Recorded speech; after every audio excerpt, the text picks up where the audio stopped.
The Saints get their 5th straight win, but there was plenty to be unsatisfied with about their victory over Chicago, despite Drew Brees reaching another milestone. Plus, the Pelicans dominate Cleveland once again in their most complete win of the year so far. And Nicholls wins its 4th straight, while Southeastern and Tulane take a step back in their push for the postseason.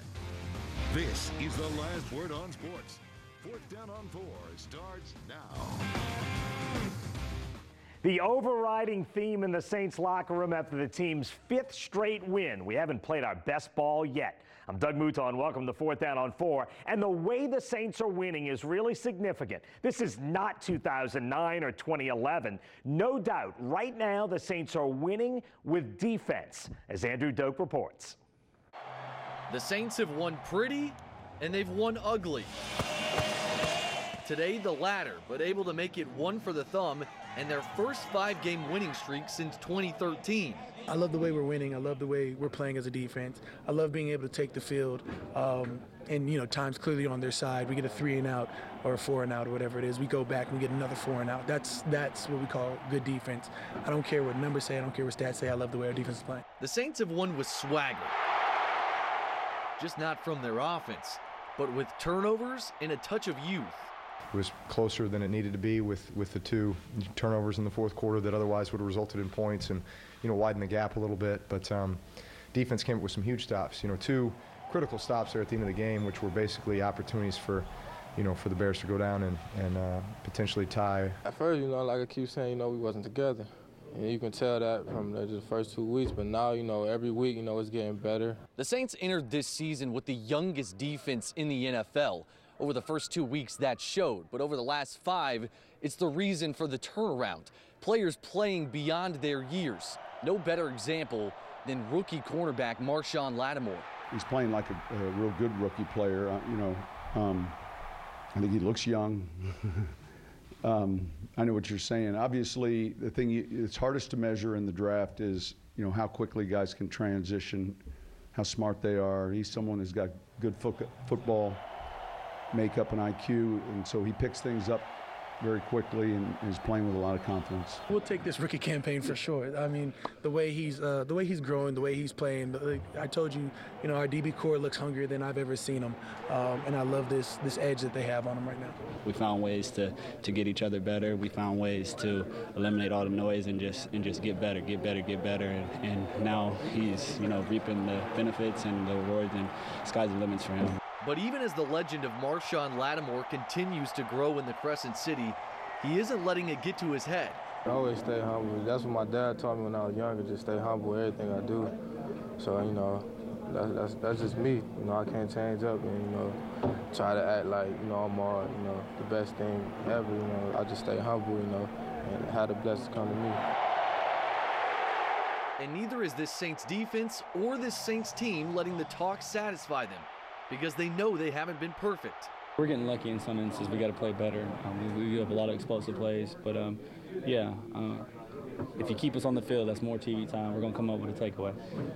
That's the way we think about it. Even when Mark Ingram had 2 fourth-quarter fumbles that allowed Chicago back in the game, they found ways to put out the fire and play complementary football. I suck. That's the bottom line. I suck. 2 possessions were about to ice the game. Hurt my team, hurt my coaches, but that's the thing about a family, that's the thing about a team. They lift you up. That's encouraging as a team that we can overcome some things, but we can't keep doing that and expecting to win big games. But for a team that's still waiting to play their best game, at 5-2, in first place in the NFC South, things could suck a lot more. I feel like we've got good momentum here, but it's still very much focused on how do we get better each and every week, and how do we continue to strive to put together that game where it does all come together. Reporting at the Superdome, Andrew Doak, 4th Down on 4. All right, good stuff, Andrew. The milestones are coming fast for Drew Brees. Sunday in the Superdome, Brees went over 6,000 pass completions. Only Brett Favre and Peyton Manning have also done it, and Brees is the fastest to 6,000 in NFL history, and he deflected the personal accomplishment in typical Drew Brees fashion. It wasn't really on the radar, but you play long enough, they let you throw enough passes, then hopefully you complete more than you incomplete. Breeze's quarterback rating Sunday was an excellent 111, even though the offense wasn't great overall. If you want to read some really smart analytic breakdowns, follow Nick Underhill of The Advocate. We caught up with Nick on the field afterwards. Joined by Nick Underhill of The Advocate. Look, Nick, this is a few on this win streak that the Saints have won ugly, which is not what we saw during the great streaks of 09 or 11. It's interesting the way they're winning, isn't it?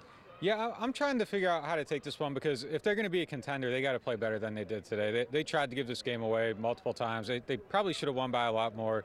At the same time, winning close games is something this team needs to do. It's not something that they've done in years past. I felt previously when they were in close games, they would maybe fold a little bit, and today they stepped up on defense, made the plays they needed to make, and won the game. So that's a good thing, and that can be a confidence booster going forward, but the bigger picture is they got to play better than they did today. Yeah, no question about it, but you see the difference makers on defense. Kenny Vaccaro, Marshawn Lattimore. The Saints have made plays on defense this year at a level they haven't in a long time. Well, yeah, they're actually intercepting the ball and getting sacks and getting pressures, which is, you know, I hate to say, but it was rare the last 3 years. Just the way they're playing is a lot different. Lattimore's a real difference maker. I've tried to bite my tongue all season about how good he is, but I mean, I don't think we're talking about him as where he ranks among rookies. I think you got to look at him where he ranks among the best cornerbacks in the league, and it might be in the top 5 right now. Nobody's throwing the ball at him, and when they do, he's breaking it up or picking it off. And he's at that point almost where he's taking away a side of the field, and that can do a lot for a defense. And I think that's exactly what we've seen the last few weeks since London. Is Lattimore has taken away so much of the field that you see a reciprocal effect of him everywhere. Agreed? Oh, absolutely. You don't have to shade people over to help him. You can leave him on his little island, and he's going to do his thing, and that allows you to focus more elsewhere on the field, and that can help you get more interceptions and make more plays and get after the quarterback. And, you know, that's a steal at pick 11. The fact that he lasted that long is almost mind-blowing at this point, because he's been that good. And, you know, since 2014, since I've been here, by far and away the best cornerback I've seen play for the Saints. On the flip side, you see an offense that has struggled a little bit. How much are we seeing maybe the lack of Brandon Cooks and the lack of having that weapon? And I know Ted Ginn in theory is that guy, but he doesn't get down the field the way Cooks does. How much are we seeing that effect on this offense, do you think? Well, the offensive approach as a whole has just been different. It's been a little bit more horizontal. You bring in a guy like Camaro, you want to get him the ball. It changes things up a little bit. But, yeah, you look at how they're moving the ball down the field. The out route, 7 yards and longer, is kind of disappeared from this offense, but there's more screens. So there's a little bit of a give and take, and I think less Drew Brees is better for the Saints. If he's out there needing to get 350 yards, throw the ball 50 times, that means they're losing games or trying to catch up, or they don't trust their defense.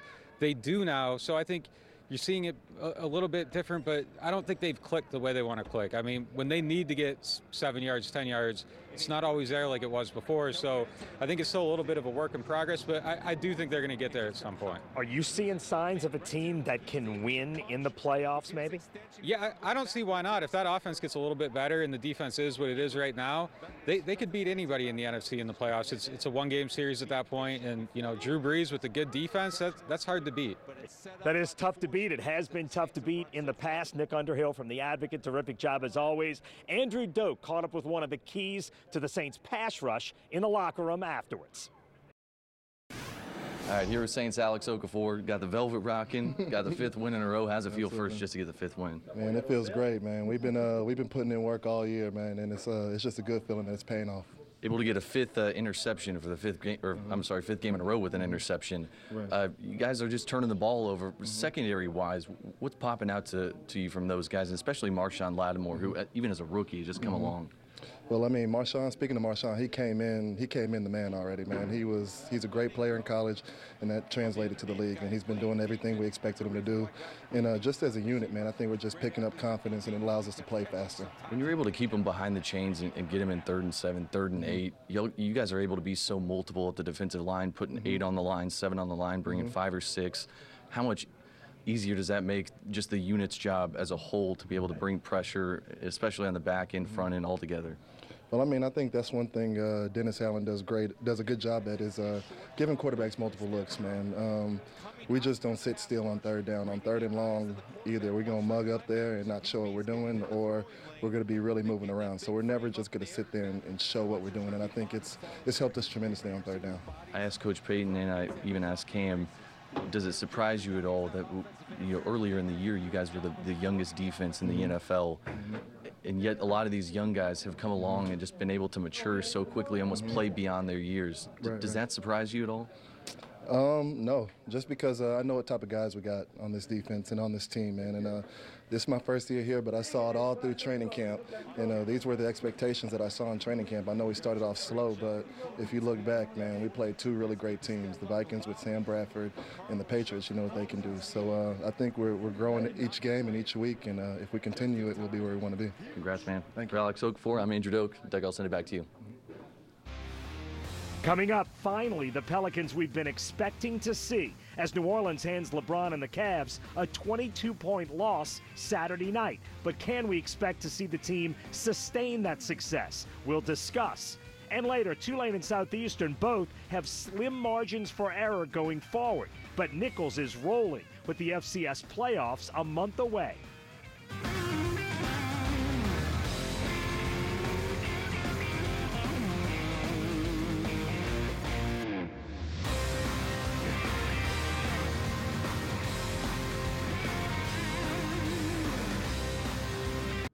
Thursday night in Sacramento, the Pelicans trailed 25-6 in the first quarter. That was the low point, certainly this week. But then a rally to win and then a really big effort Saturday night to beat LeBron James and the Cavaliers in the Smoothie King Center. And suddenly we see how it might work, as Ricardo LeCompte reports.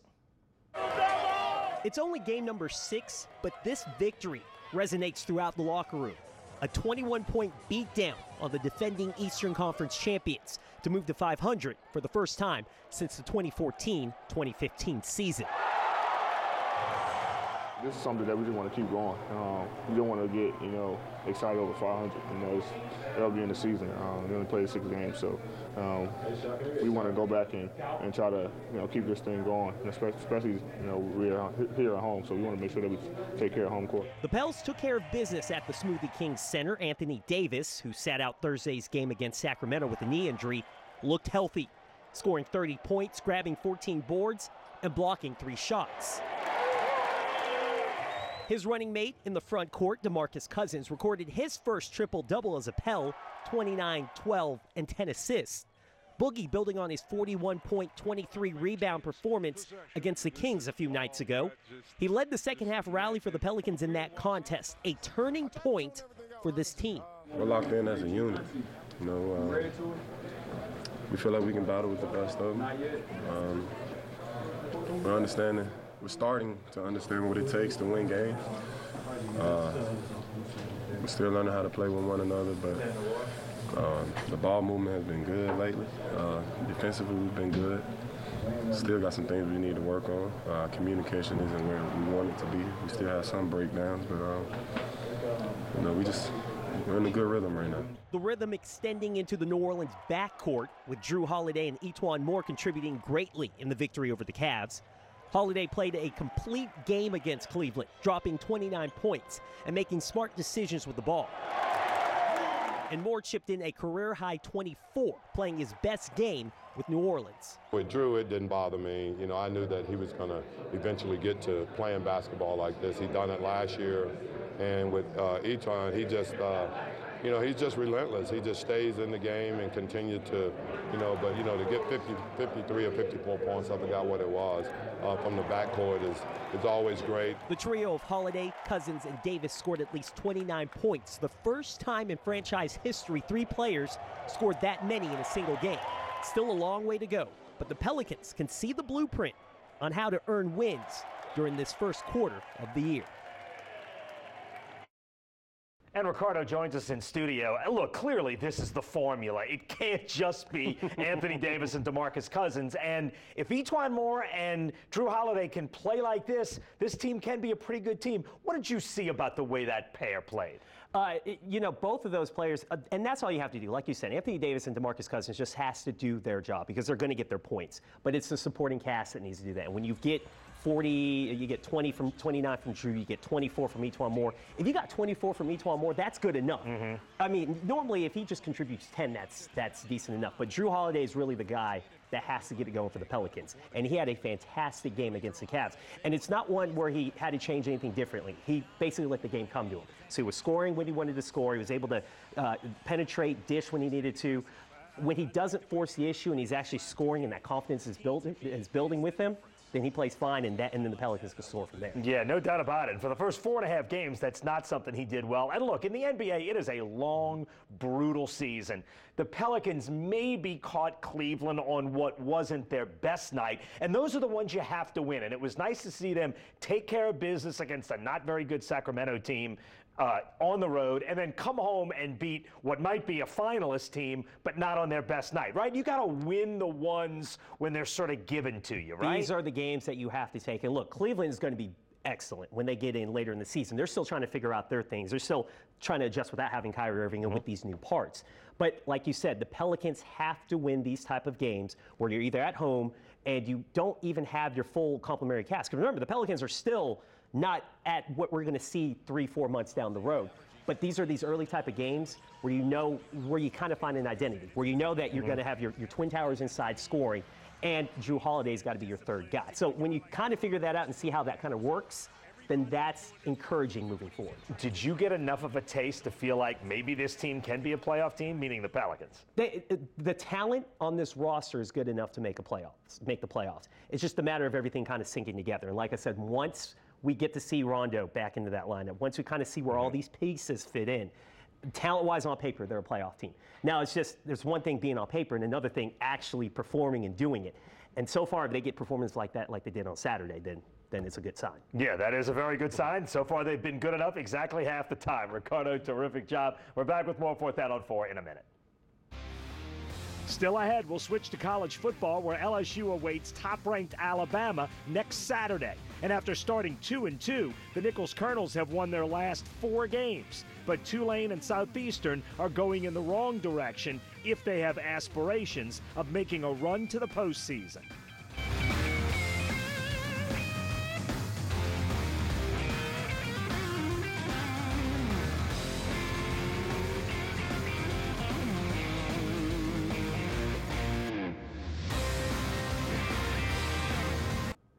Let the hype begin. LSU Alabama Saturday night in Tuscaloosa. The Tide are ranked #1 in the country. They're top 10 in scoring offense and top 10 in scoring defense. LSU now 19th in the country, and Ed Ogeron knows what he's up against.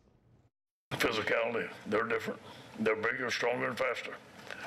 They can run the football. We got a great quarterback. They got a great defensive line. They tackle well. They're strong on special teams. They know how to win.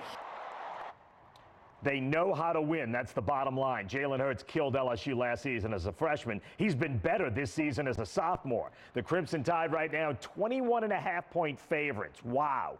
We'll have it all for you Saturday. We'll start at 6 with an eye on the Tigers pregame special live in Tuscaloosa. The game starts at 7, and then we'll have extensive postgame coverage on Eyewitness News after the game. Again, that's Saturday here on Channel 4. Nicholls State kept its NCAA tournament hopes alive with a win Saturday. Southeastern lost a tough one to one of the best BCS schools in the country in Southland Conference battles.